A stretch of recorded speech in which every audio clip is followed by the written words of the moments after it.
નમસ્કાર વાલા વિદ્યાર્થી મિત્રો, કેમ છો? જેકે એજ્યુકેશન ચેનલમાં તમારું હાર્દિક સ્વાગત છે.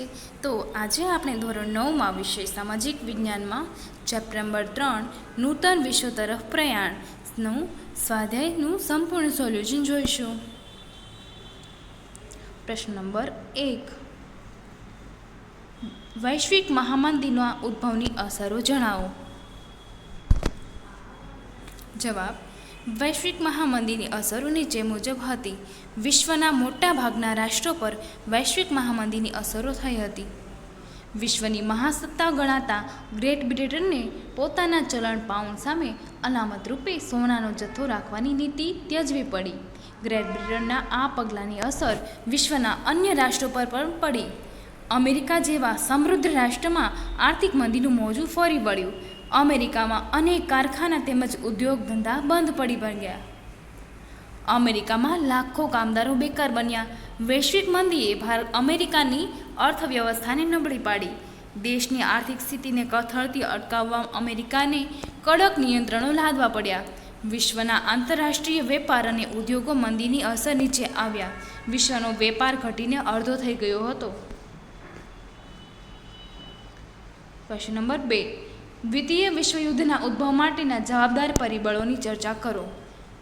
દ્વિતીય વિશ્વયુદ્ધના ઉદ્ભવ માટે જવાબદાર પરિબળ નીચે મુજબ હતા, જેમાં પહેલું જવાબદાર પરિબળ છે ઉગ્ર રાષ્ટ્રવાદ. દ્વિતીય વિશ્વયુદ્ધ પછી જર્મની, ઇટાલી અને જાપાનમાં રાષ્ટ્રવાદે ઉગ્ર અને આક્રમક સ્વરૂપ ધારણ કર્યું. જર્મનીમાં હિટલરના નાઝી પક્ષ અને ઇટાલીમાં મુસોલિનીની ફાસિસ્ટ પક્ષે પ્રજામાં આક્રમક રાષ્ટ્રવાદ વિકસાવ્યો. જાપાને પણ સામ્રાજ્યવાદી નીતિ અપનાવી લોકોમાં ઉગ્ર રાષ્ટ્રવાદ વિકસાવી તેમણે યુદ્ધ માટે તૈયાર કર્યો. પરિણામે વિશ્વ શાંતિ જોખમાઈ. 2, જૂથબંધી. પ્રથમ વિશ્વયુદ્ધ પછી ફ્રાન્સને જર્મનીનો ભય હોવાથી તેણે બેલ્જિયમ, પોલેન્ડ, માનિયા અને ઝેકોસ્લોવેકિયા સાથે મૈત્રી કરારો કર્યા. ઇટાલીએ ઝેકોસ્લોવેકિયા, યુગોસ્લાવિયા, રૂમાનિયા, હંગેરી, તુર્કી, ગ્રીસ અને ઓસ્ટ્રેલિયા સાથે કરાર કર્યા. ઇટાલીએ જર્મની અને જાપાનના સહયોગથી રોમ, બર્લિન, ટોક્યો ધરીની રચના કરી. રશિયાએ જર્મની, તુર્કી, લિથુઆનિયા અને ઈરાન સાથે કરાર કર્યા. ઇંગ્લેન્ડ અને ફ્રાન્સે લોકશાહી મૂલ્યો ધરાવતા દેશોનું મૂલ્ય રચ્યું, એક જૂથ રચ્યું. ત્રીજું કારણ છે લશ્કરવાદ. પ્રથમ વિશ્વયુદ્ધ પછી યુરોપના બધા દેશો એકબીજાથી ચડિયાતા શસ્ત્રોનું ઉત્પાદન કરવા લાગ્યા. રશિયા અને જર્મનીએ લશ્કરમાં ફરજિયાત ભરતી શરૂ કરી. યુરોપના દરેક દેશે ભૂમિદળ, નૌકાદળ અને હવાઈ દળની સંખ્યામાં ખૂબ જ વધારો કર્યો. જાપાન અને અમેરિકાએ પણ શસ્ત્ર સામગ્રી વધારવાની હોડમાં જંપ લાવ્યો. અમેરિકાએ નૌકાદળને સશક્ત બનાવ્યું. આમ શસ્ત્રીકરણને દોડે વિશ્વને યુદ્ધકીય વાતાવરણમાં પલટી નાખ્યું. દ્વિતીય વિશ્વયુદ્ધમાં નગારા વાગવા લાગ્યા. ચોથું કારણ છે રાષ્ટ્રસંઘની નિષ્ફળતા. ઇટાલી, જાપાન અને જર્મની જેવા રાષ્ટ્રો તેમની સામ્રાજ્ય લાલસા સંતોષવા નાના અને નબળા રાષ્ટ્રો પર આક્રમણ કરવા લાગ્યા. રાષ્ટ્રસંઘને લશ્કરી પીઠબળ ન હોવાથી તે આક્રમણ રોકવાની નિષ્ફળતા મળી. વર્સેલ્સની સંધિ. જર્મનીને યુદ્ધ માટે જવાબદાર ગણી તેને 6.5 અબજ પાઉન્ડનો જંગી યુદ્ધ દંડ નાખવામાં આવ્યો. આ સંધિ મુજબ તેઓ રૂહ પ્રાંત ફ્રાન્સે પડાવી લીધો. જર્મનીની રુહાઇન નદી આંતરરાષ્ટ્રીય જળમાર્ગ માટે ખુલ્લી મૂકવામાં આવી. જર્મનીના મોટા ભાગના સમૃદ્ધ ખનિજ પ્રદેશ પડાવી લેવામાં આવ્યા.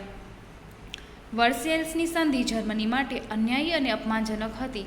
તેથી જર્મનીના સરમુખત્યાર હિટલરે આ સંધિને કાગળનું ચિત્રું કહીને ફગાવી દેવાની ફરજ પ્રજાને હાકલ કરી. તેથી જર્મનીની પ્રજાને યુદ્ધનું પ્રોત્સાહન મળ્યું. વર્સેલ્સની સંધિમાં ઇટાલીની ઉપેક્ષા પણ થઈ હોવાથી તે રોષે ભરાયું. આ સંધિથી જાપાનને પણ ઘણો અસંતોષ થયો. આમ વર્સેલ્સની અન્યાયી સંધિમાં દ્વિતીય યુદ્ધનું બી વાવ્યું હતું. ત્રીજું છે દ્વિતીય વિશ્વયુદ્ધના પરિણામો, જેમાં હતું પહેલું આર્થિક પરિણામ. દ્વિતીય વિશ્વયુદ્ધમાં ભાગ લેનાર દરેક રાષ્ટ્રને ભારે ખર્ચ થયો હતો. અમેરિકાને $350 અબજ અને બીજા રાષ્ટ્રોને લગભગ $1 અબજ કરતાં વધુ ખર્ચ થયો. આ યુદ્ધમાં જેટલા ડોલરનો ખર્ચ થયો હતો એટલી જ કિંમતની મિલકતનો નાશ થયો હતો. ઇંગ્લેન્ડ લગભગ 2000 કરોડ પાઉન્ડની મિલકત ગુમાવી. આ યુદ્ધમાં ભાગ લેનાર બધા જ દેશોનું અર્થતંત્ર છિન્ન ભિન્ન થઈ ગયું. યુરોપના દેશોમાં ચીજવસ્તુઓની અછત, મોંઘવારી, બેકારી, ભૂખમરો વગેરે સમસ્યા થઈ. લોકોનું આર્થિક જીવન અસ્તવ્યસ્ત થઈ ગયું અને વિશ્વના બધા જ દેશોમાં મહામંદી પ્રસરી. બીજું છે ચીનમાં સામ્રાજ્યવાદની સરકારની સ્થાપના. 1917માં રશિયામાં થયેલી બોલ્શેવિક ક્રાંતિથી ચીન સહિત વિશ્વના અનેક રાષ્ટ્રો નહીં પ્રભાવિત થયા હતા. દ્વિતીય વિશ્વયુદ્ધ બાદ જાપાનની તાકાત ઘટી ગઈ. પરિણામે ચીન પરનો તેનો પ્રભાવ ઓસરી ગયો. આ પરિસ્થિતિનો લાભ લઈ ચીનમાં માઓ ત્સે-તુંગના નેતૃત્વ નીચે ક્રાંતિ થઈ. ક્રાંતિને અંતે 1949માં ચીનમાં સામ્યવાદી સરકારની સ્થાપના થઈ. ત્રીજું છે ઠંડુ યુદ્ધ. દ્વિતીય વિશ્વયુદ્ધ પછી વિશ્વના રાજકારણમાં અમેરિકા તરફી અને રશિયા તરફી એમ બે પરસ્પર વિરોધી વિચારસરણીવાળા સત્તાજૂથ રચાયા. વિશ્વના નાના રાષ્ટ્રો પોતાની અનુકૂળતા મુજબ આ બંને સત્તાજૂથોમાં જોડાયા. આ બંને સત્તાજૂથોએ એકબીજાના મતમાં ખંડન માટે પોતાના મતમાં સમર્થન માટે વાંફ અને વિચારો યુદ્ધ કરી. શસ્ત્ર વગરની તંગ રાજકીય પરિસ્થિતિનું નિર્માણ થયું, જે ઠંડા યુદ્ધ કોલ્ડ વોર તરીકે ઓળખાય. સંયુક્ત રાષ્ટ્રોની સ્થાપના. દ્વિતીય વિશ્વયુદ્ધ પછી વિશ્વમાં શાંતિ, સલામતી અને સહઅસ્તિત્વના હેતુથી 24 ઓક્ટોબર 1945ના રોજ રાષ્ટ્રોની સ્થાપના થઈ. સંયુક્ત રાષ્ટ્રની સ્થાપના થઈ. તેનું મુખ્ય કાર્યાલય અમેરિકાના ન્યૂયોર્ક શહેરમાં રાખવામાં આવ્યું હતું.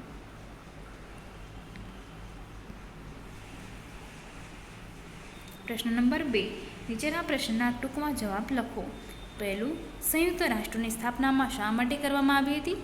વિશ્વમાં શાંતિ અને સલામતી જાળવવા, આંતરરાષ્ટ્રીય વિવાદાસ્પદ પ્રશ્નોને ચર્ચા, વાટાઘાટ કે લવાદીથી ઉકેલી યુદ્ધ અટકાવવા, વિશ્વના દેશોને આર્થિક, સમાજ અને સાંસ્કૃતિક વિકાસ સાધવા, શસ્ત્રોના ઉત્પાદન અને નિયંત્રણ રાખવા, આંતરરાષ્ટ્રીય બંધુત્વ, સહકાર અને સમજણ વિકસાવવા માટે, માનવ હકનું રક્ષણ કરવા માટે.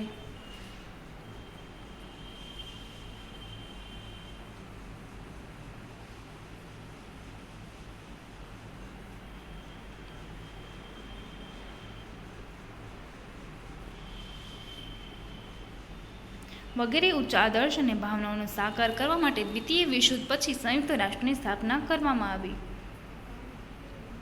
બીજું, સંયુક્ત રાષ્ટ્રના અંગ તરીકે આર્થિક સમાજ સમિતિના સમજ આપો. જવાબ: સંયુક્ત રાષ્ટ્રોની સમિતિ આર્થિક અને સામાજિક ક્ષેત્રે ખૂબ જ મહત્વ ધરાવે છે. તેની કુલ સભ્ય સંખ્યા 54 છે. સામાન્ય સભા તેમજ ચૂંટણી દર 3 વર્ષ માટે કરે છે. દર વર્ષે ભાગના સભ્યો નિવૃત્ત થાય છે અને તેટલા જ નવા સભ્યો ચૂંટાય છે.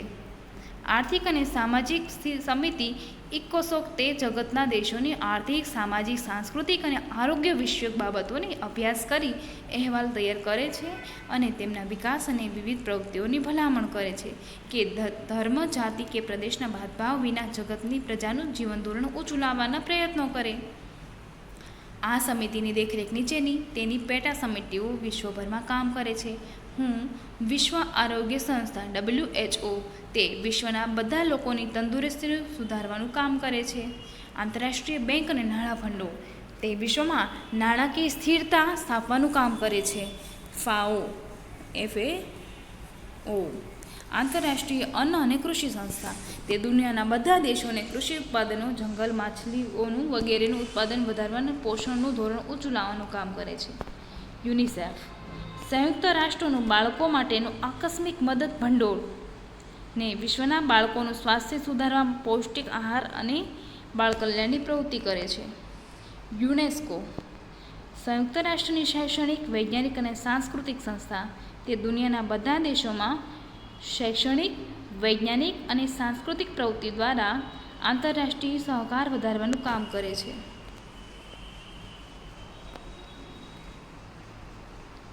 ટૂંક નોંધ લખો. સંયુક્ત રાષ્ટ્રોની સામાન્ય સભા. સામાન્ય સભા સંયુક્ત રાષ્ટ્રનું સૌથી મોટું અંગ છે. તે બધા સભ્ય રાષ્ટ્રોના પ્રતિનિધિઓની બનેલી છે. સામાન્ય સભાની 3 બહુમતી અર્થાત સલામતી સમિતિની ભલામણથી જગતનું કોઈ પણ રાષ્ટ્ર સંયુક્ત રાષ્ટ્રોનું સભ્યપદ મેળવી શકે.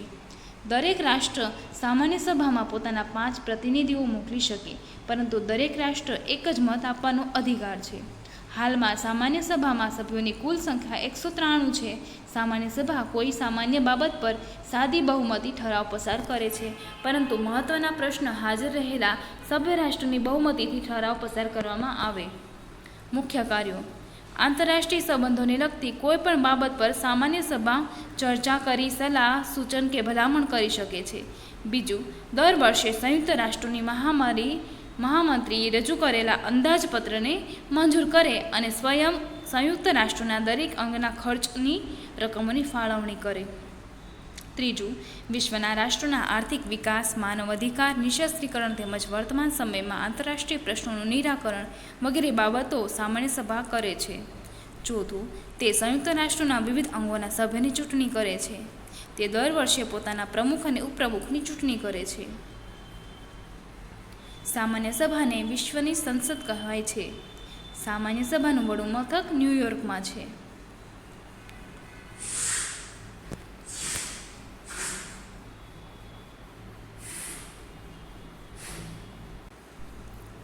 સંયુક્ત રાષ્ટ્રોની સલામતી સમિતિ કરી. જવાબ: સલામતી સમિતિ સંયુક્ત રાષ્ટ્રોનું તારે સૌથી મહત્વનું અંગ છે. તે સંયુક્ત રાષ્ટ્રોની કાર્યવાહી છે. ગમે તે 15 સભ્યોની બનેલી છે, જેમાં USA, રશિયા, બ્રિટનમાં ફ્રાન્સ અને ચીન આ 5 કાયમી સભ્યો છે અને બાકીના 10 બિનકાયમી સભ્યો છે. સલામતી સમિતિ વિશ્વમાં શાંતિ અને સલામતી જાળવવાનું કાર્ય કરે છે. તે માટે તે ચર્ચાઓ કરે છે. ચર્ચાના અંતે 5 કાયમી સભ્યો સહિત ઓછામાં ઓછા 9 સભ્યોના મતથી ઠરાવ પસાર કરવામાં આવે છે. સંયુક્ત રાષ્ટ્રના બંધારણે 5 કાયમી સભ્યને ઠરાવને શેષ કરવાનો વિશેષ અધિકાર આપવામાં આવ્યો છે. તે અધિકારને નિષેધાધિકાર કે વીટો કહેવામાં આવે છે. આંતરરાષ્ટ્રીય શાંતિ અને સલામતી જાળવવા માટે સલામતી વિશાળ સત્તાઓ આપવામાં આવી. એ માટે તે સંયુક્ત રાષ્ટ્રના સભ્ય રાષ્ટ્ર સાથે વાટાઘાટો કરે છે. સભ્ય રાષ્ટ્ર વચ્ચે યુદ્ધ થયું હોય તો તે લવાદી કે વાટાઘાટો દ્વારા અંત લાવે છે. પ્રશ્ન નંબર 4, એક વાક્યમાં જવાબ આપો. દ્વિતીય વિશ્વયુદ્ધ થયા પાછળ કઈ સંધિ જવાબદાર હતી? વર્સેલ્સની સંધિ. જર્મન સરમુખત્યાર કોણ હતો? Adolf Hitler. ઇટાલીના સરમુખત્યારનું નામ આપો. બેનિટો મુસોલિની. દ્વિતીય વિશ્વયુદ્ધનું તાત્કાલિક કારણ જણાવો. 1 સપ્ટેમ્બર 1939ના રોજ જર્મનીનું પોલેન્ડ પર આક્રમણ હતું. 5. સંયુક્ત રાષ્ટ્રોનું મુખ્ય કાર્યાલય ક્યાં હતું? અમેરિકાના ન્યૂયોર્ક શહેરમાં.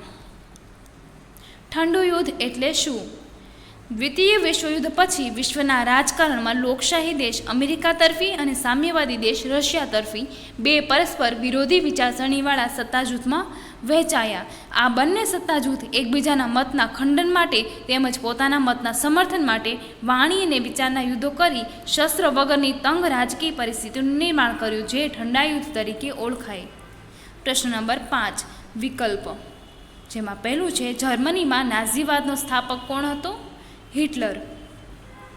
વિશ્વમાં માનવીઓનું સ્વાસ્થ્ય સુધારવા માટે WHO કાર્ય કરે છે.